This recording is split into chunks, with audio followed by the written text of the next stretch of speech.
es una oportunidad de poder compartir y espero ser instrumento y poder ser de bendición para todos, ¿no? Hace bastantes años atrás, descubrí un cajón secreto. Se encontraba en la alcoba de mis padres y concretamente en la mesilla de noche de mi padre. Normalmente, ¿qué es lo que se suele esconder en un cajón secreto? Joyas, dinero, algún tipo de herencia misteriosa, algo de incalculable valor. ¿Qué pensáis que se puede encontrar en un cajón secreto? Pues sí, había algo de incalculable secreto, o al menos para mi padre. Habían fotos de sus hijos, entre las cuales habían 2, de cuando yo era pequeño. Mi padre fue hijo de la posguerra, como muchos otros. Él trabajaba de sol a sol y con entregar el sueldo a casa, con eso ya tenía bastante, ¿no? Rara vez recibí un abrazo de parte de mi padre, un beso, una palabra de ánimo, pese a que había veces en mi niñez que quizás lo había necesitado.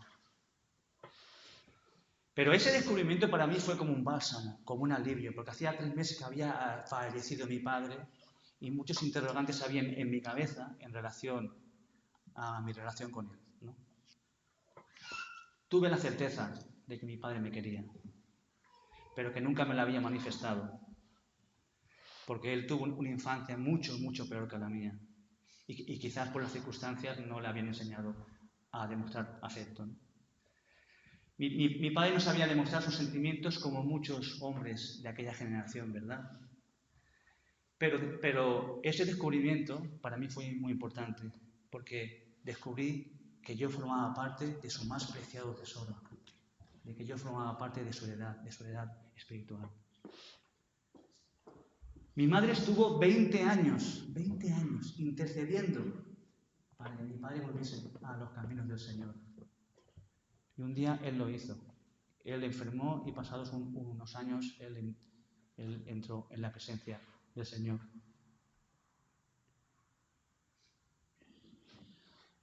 Mi madre decidió poner pues, un dormitorio individual y entonces al ayudarla a desmontar la alcoba fue cuando tuve ese descubrimiento. Sé que ahora mismo somos otra generación de padres mucho más afectivos, mucho más comunicativos con nuestros hijos, pero tenemos lo mismo que tenían los de antes, que era anhelo por nuestros hijos, por cuidar y guiar para que tengan un buen futuro, ¿verdad?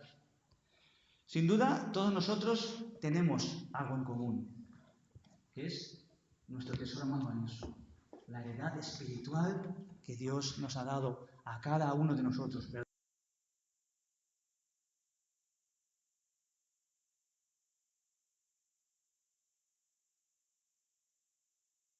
La cadena generacional desde la Iglesia, os queremos lanzar un pequeño gran reto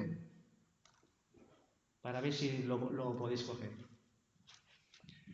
Entendemos a la luz de la palabra de Dios que por mucho que intentemos sembrar en vuestros hijos la palabra de compromiso, de crecimiento y de verdad, si entre semana no hay un terreno abonado para ello, si no hay un terreno fertilizado, poco podemos hacer, a no ser, como dice la palabra de Dios, como muchas veces pasa, que la gracia de Dios nos sorprende, ¿verdad?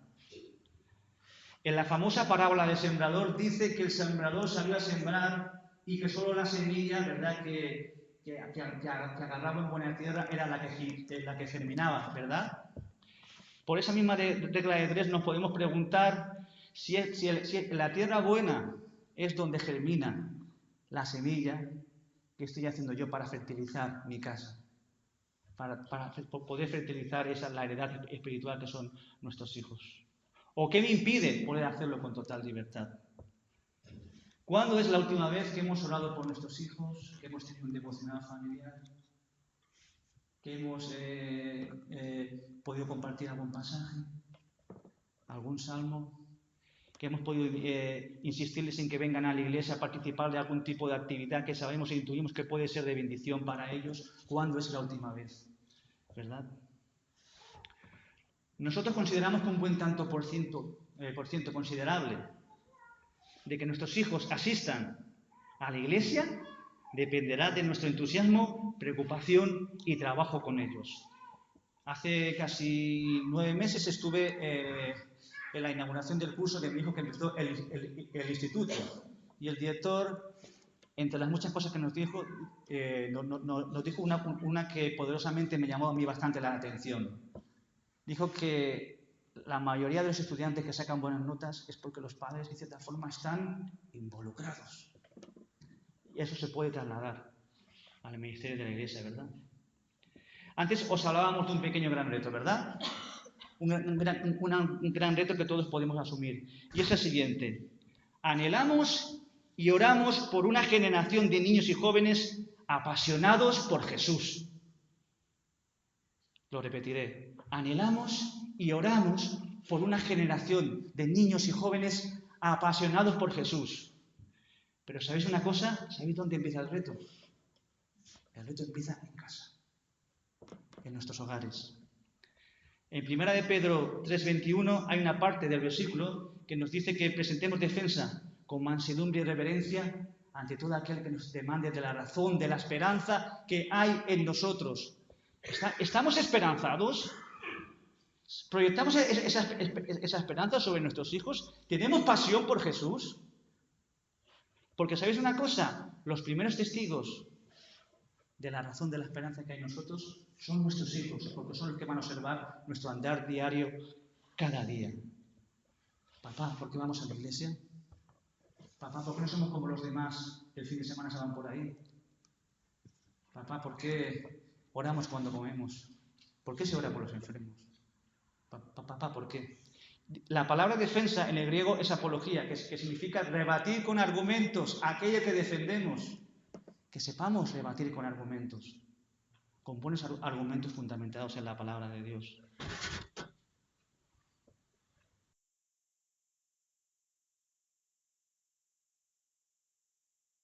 Creo sinceramente, y en esto coincidimos con bastantes educadores, que muchas veces proyectamos en los hijos más el tener que el ser. Proyectamos sobre nuestros hijos más el tener que el ser. Proyectamos más que tengan buenas carreras, que tengan buena educación, que tengan buenos trabajos, que tengan buenas casas, incluso que lleguen a tener lo que nosotros no hemos podido alcanzar. Pero el ser, como Teruel, como la ciudad de Teruel, también existe. ¿Por qué no ser discípulos de Cristo? ¿Por qué no ser personas comprometidas con esta sociedad? ¿Por qué no ser una generación de jóvenes y niños apasionados por Jesús? ¿Por qué no puede ser? ¿Verdad? La decisión de este reto es nuestra, es vuestra. Eso dependerá de la decisión que tomemos al respecto. Mirad, toda decisión lleva dos cosas importantes. Una apuesta y una renuncia. La apuesta es poner la carne en el asador. La apuesta es apostar por el blanco. Es involucrarnos con nuestros hijos. Y no es nadar y guardar la ropa. Es apostarlo todo. Y la renuncia es que muchas veces, para que nuestros hijos sean una generación de jóvenes apasionados por Jesús, es pagar el precio y renunciar a muchas cosas. ¿Estamos dispuestos a hacerlo? ¿Aceptaremos este pequeño gran reto?